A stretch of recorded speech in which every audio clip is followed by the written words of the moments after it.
Now let us execute the query and see it in action. So we'll go back to our solution. We will run our web application. We'll go to the endpoint. Where is the endpoint? Yeah, here's the endpoint. So we run the application. We go to Swagger. We have the get customer by ID. If you see the name and this the format is being displayed here, so we'll get the ID since we need the ID, and then try it.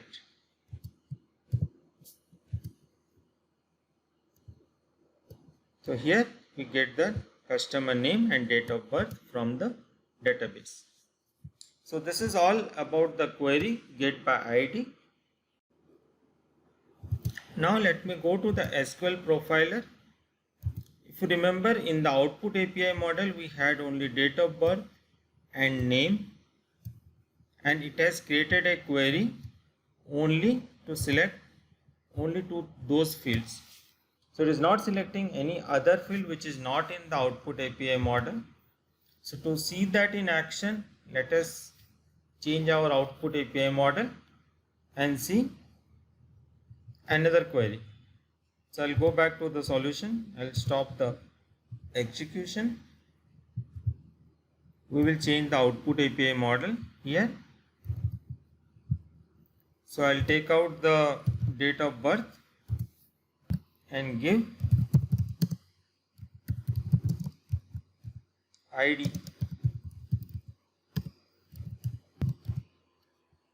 So to see that in action, let us run our query again.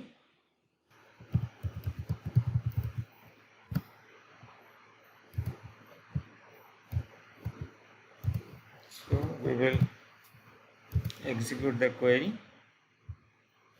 If you see here, we are getting the ID and the name as we have defined in our output API model. So it becomes so important how we define our output API model. But one more most interesting thing here is we don't have to think much and we can just define the output API model. Rest will be taken care by the build and fetch pattern using our project tool. So let us go to the query again. If you see in database, it is only fetching ID and name. So it is not fetching any of the extra data. So if you see from the angle of database point of view also, this is very efficient way of generating the query and highly readable code and maintainable code. We can see one more actually because we are doing it. So let's take out the name also. We just want the take out the ID and we just want the name. So now let us run the application. Again we go to Swagger and run the query. Let's see here. Here in the output we have only the name, we don't have anything else. And then we go to profiler.